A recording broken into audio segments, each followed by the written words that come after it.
국민TV 라디오 정오종합뉴스.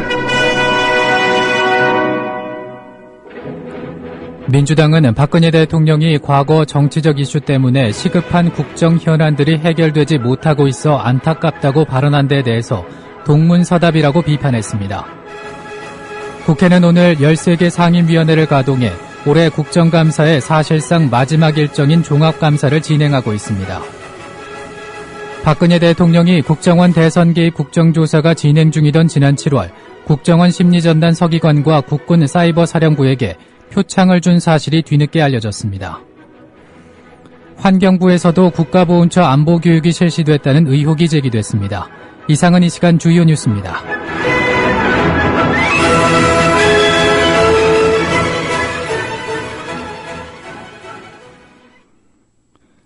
국민TV 라디오 정오종합뉴스 첫 소식입니다. 민주당은 박근혜 대통령이 과거의 정치적 이슈 때문에 시급한 국정 현안들이 해결되지 못하고 있어 안타깝다고 발언한 데에 대해서 동문서답이라고 비판했습니다. 민주당 배재정 대변인은 서명 브리핑에서 법과 원칙을 얘기하며 검찰총장과 수사팀장을 찍어내며 수사를 방해한 것은 대체 누구냐며 이같이 말했습니다. 또 박 대통령이 정치를 시작한 이후 민주주의 원칙을 지켜왔다고 말한 데에 대해서는 여당을 무릎이 고양이로 만들고 야당의 요구를 모르쇠로 일관하는 게 민주주의고 정당 민주화냐면서 혹평했습니다. 통합진보당과 정의당도 같은 입장입니다. 김재현, 김재난 대변인의 발언을 차례로 들어보시겠습니다. 경찰과 검찰 수뇌부의 수사 방해를 폭로하며 정당한 수사권 행사를 주장하는 경찰 수사과장과 검찰 수사팀장에게 정치색을 들씌우며 사건의 본질을 가리는 저급한 정치 공세를 편 것은 새누리당입니다.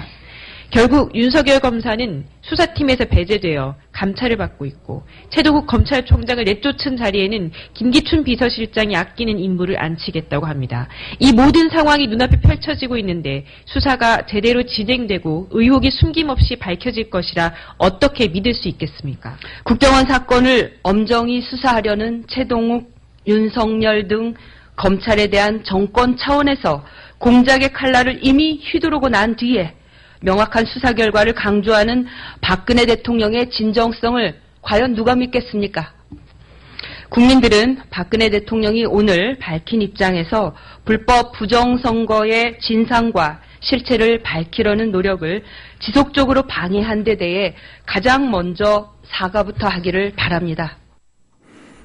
국회는 오늘 13개 상임위원회를 가동해 올해 국정감사의 사실상 마지막 일정인 종합감사를 진행하고 있습니다. 운영위와 정보위 등 겸임 상임위를 제외한 13개 상임위는 이 종합감사를 끝으로 18일간 이어진 국감 일정을 마무리합니다. 올해 국감은 정치 이슈 속에 민생과 정책이 묻혔다는 평가를 받고 있는데 마지막 날 종합감사에서도 여야 간 정쟁이 난무하고 있습니다. 특히 대법원과 법무부 등을 상대로 열린 법사위 국감에서 국가기관 대선 개입 의혹 문제를 두고 줄기차게 공방이 이어졌습니다.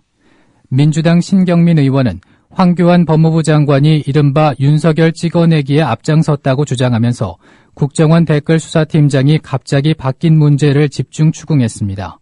또 민주당 서영교 의원은 정치적 댓글을 쓴 혐의를 받고 있는 국정원 직원의 인터넷 아이디가 토요일, 일요일에만 줄곧 보이지 않았다며 댓글 올리기는 근무 행위였다고 주장했습니다. 이 자리에서 황 장관은 국정원 댓글 의혹이 불법인지 아닌지 말할 입장이 아니라면서 검찰에 한 점 의혹 없는 수사를 지도하겠다고 말했습니다. 오늘 국방부를 대상으로 한 국방위 국감에서도 국군 사이버사령부의 조직적 선거 개입 여부를 두고 야당의 공세, 여당의 비호가 비등했습니다. 박근혜 대통령이 국정원 대선 개입 국정조사가 진행 중이던 지난 7월 국정원 심리전단 서기관과 국군 사이버사령부에 표창을 준 사실이 뒤늦게 알려졌습니다. 민주당 전병헌 박남춘 의원에 따르면 7월 10일은 지난해 신설된 정보보호의 날로 정보보호와 관련한 유공자 11명의 개인과 2개 단체에 대해 포상이 이루어졌습니다. 이들은 각각 국가 전산망 안정화에 주력했으며 국방 분야 전문기관으로서의 정보보호 역할 수행에 기여했다는 공적으로 표창을 받았습니다. 전병헌 의원은 국회 국정원 댓글 투기 활동을 원천적으로 무시한 행위며 박 대통령과 이들이 결코 떨어져 있지 않다는 것을 반증한 것이라고 주장했습니다. 환경부에서도 국가보훈처 안보교육이 실시됐다는 의혹이 제기됐습니다. 국회 환경노동위원회 소속 김경협 민주당 의원은 국민TV 라디오 노종면의 뉴스바 초대석에 출연해 환경부, 노동부 소관기관 한 5곳 정도에서 문제의 국발협 강사가 안보교육을 했는데 선거를 염두에 두고 정부 여당의 비판적인 야당이나 진보적인 지식인, 종교인 등을 일종의 북한 지령에 의해 움직이는 간첩이나 아니면 간첩에 의해 조종되는 사람쯤으로 오해하도록 만드는 교육이었다고 전했습니다. 김경협 의원은 40년 전에 북한이 북한에서 난파공작원을 교육시켰던 교재라는 표시가 있다. 이들이 남한에 내려가서 남남 갈등을 조장하고 정부를 비판하고 진보적인 지식인이나 종교인 등을 움직이고 심지어는 국회도 들어가서 암약을 하라는 지령이 들어가 있는 내용이라며 황당하다고 덧붙였습니다. 김경협 의원의 말입니다. 이제 완성된 교재는 없다라는 겁니다. 강사가 와서 교육하고 나서 다 수거해서 가져가 버렸다. 네. 이렇게 얘기를 하고 있고요. 그런데 이제 부분적으로 이 압축된 네. 아마 이렇게 내용만 좀 간추려서 제출한 자료를 봤더니 그 자료 중에 그런 내용이 있어요. 약 40년 전에 네. 북한에서 난파 공작원을 교육시켰던 교재다 이렇게 이제 표시를 해놓고요. 여기에 이제 남한에 내려가서 남남 갈등을 조장하고 네. 정부를 비판을 하고 진보적인 지식이나 종교인들을 움직이고 심지어는 거기에 국회에도 들어가서 뭐 암약을 해라 뭐 이런 식의 지령이 들어가 있는 교육 내용들입니다. 참 지금 40년 전에 교재를 사용을 해서 이런 교육을 하고 있다는 것 자체도 우습지만은 네. 내용도 참 황당합니다. 4대강 사업을 주도했던 국토부도 MB정권 초기에 대운하 사업이 수질 악화, 환경 악영향 등을 초래할 것이라고 우려하며 반대했던 사실이 드러났습니다. 박수현 민주당 의원이 공개한 2009년 2월에 낙동강 살리기 사업에 대한 주요 질의사항 문건에 따르면 국토부는 당시 4대강 사업 계획을 수립하는 과정에서 대운하안을 요구하는 대운하 설계팀에 대해서 4대강 수질 악화, 환경 악영향 우려를 이유로 들며 반대 입장을 밝혔습니다. 문건에 따르면 국토부는 수심 6m 유지와 보호 건설 등으로 인한 용수 확보와 홍수위 저하 주장은 정당성과 타당성이 부족하다는 것을 알고 있었습니다. 또 4대강 사업으로 강의 유속이 늦어지고 수심 6m를 유지하게 되면 수질이 악화되고 환경 생태에 악영향을 미칠 것이라고 예상했습니다. 박수현 의원은 국토부는 4대강 사업이 홍수 예방과 수자원 확보의 타당성이 부족하고 수질 악화 등의 부작용이 있다는 것을 알고 있었으면서도 거짓말로 국민을 속이고 4대강 사업을 강행했다며 이에 대해 국토부는 국민에게 사과하고 책임을 져야 할 것이라고 질타했습니다. 정부 산하기관인 북한이탈주민지원재단이 북한에 거주하는 주민을 탈북시키기 위해서 도강비, 즉 강을 건너는 비용이라는 명목으로 그들의 탈북 비용을 직접 지원한 사실이 처음으로 확인됐습니다. 한겨레가 입수한 재단 내부 문서를 보면 재단은 지난해 7월 초 한 탈북자 인권단체로부터 탈북한 주민이 아니라 북한 내에 거주하는 주민의 탈북을 돕는다는 명목으로 북한 군인들에게 건넬 뇌물을 지원한 것으로 나타났습니다. 재단 지원을 받은 두 사람은 실제 탈북에 성공해 현재 남한에 입국해 있는 것으로 알려져 있습니다. 이에 대해 김긍식 경남대 교수는 북한 내 주민은 명백한 북한 국민이다. 북한이 자국 국민을 납치해 갔다고 항의해도 우리 정부로서는 할 말이 없을 것이라며 남한 정부가 북한 주민의 기획 탈북을 돕는 것으로 해석될 소지가 크다고 말했습니다. 진실을 호도하지 않고 논점을 이탈하지 않는 공정 뉴스. 국민TV 라디오 뉴스의 꿈입니다. 지금은 정오 종합뉴스와 함께하고 계십니다.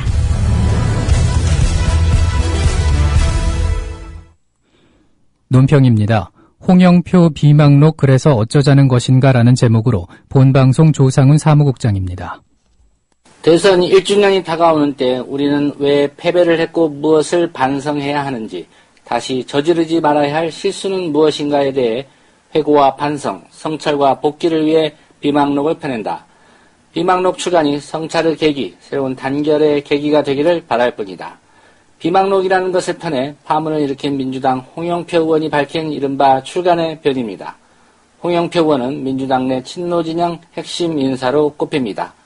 지난 대선 때는 문재인 후보 선거대책위원회 종합상황실장이었습니다. 선대의 직책만 놓고 본다면 지난 대선 패배의 책임이 결코 작지 않은 사람입니다. 10달이면 충분히 반성하고 자숙했다고 스스로 판단한 것일까요? 대선 1년이 다 돼가는 마당에 비망록 차마 밝히지 못한 대선 패배의 진실이라니, 입이 10개라도 할 말이 없어야 할 사람이 10달 넘게 차마 밝히지 못한 일을 이제 와서 꺼내는 이유는 무엇이며, 그것이 책 제목에 쓴 것처럼 진실이기는 한 것인지 묻지 않을 수 없습니다. 설사 책에 쓴 주장이 진실이라고 한들 그래서 어쩌자는 것입니까? 홍 의원의 책 출간을 계기로 지난 대선 야권 후보 단일화 과정과 관련해 다시 불거진 양측 진실 공방의 쟁점은 세 가지입니다.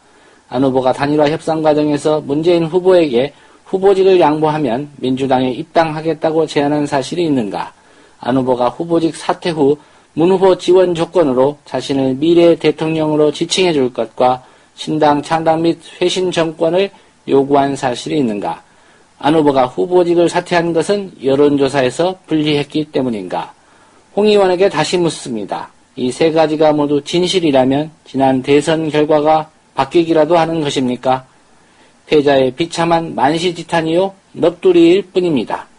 홍 의원은 안 후보의 문 후보 지원 시점에 대해서는 안 후보가 사퇴 선언을 한 뒤 2, 3일 정도 후에 두 후보가 만나서 좋은 모습을 보여줬다면 상당수의 안 후보 지지층이 문재인 후보에게도 오지 않았을까 싶다고 했습니다. 안 의원 측 금태섭 변호사의 트위터 글대로 이 사람들은 나무 탓을 하지 않을 때가 한 번도 없구나 라는 안타까움 뿐입니다. 이런 책을 내놓고 새로운 단결의 계기가 되기를 바란다고 했더니 그 발상의 전환이 놀랍기만 합니다. 이런 생각을 가진 사람이 문재인 후보 선대위 종합상황실장이었다니 이번 비망록 발간을 통해 민주당이 지난 대선에서 패배한 이유를 한 가지 더 새삼 확인하게 됩니다. 국민TV 라디오 논평이었습니다. 오늘 전국에 구름이 많고 일교차가 크겠습니다. 제주와 동해안은 구름 많고 낮까지 빗방울이 떨어지는 곳이 있겠습니다. 낮 최고 기온은 서울 20도, 광주 22도, 부산 22도로 어제보다 2에서 3도가량 낮겠습니다. 서울 지역의 현재 기온은 16.7도입니다. 국민TV 라디오 정오종합 뉴스를 마칩니다. 아나운서 정승조였습니다.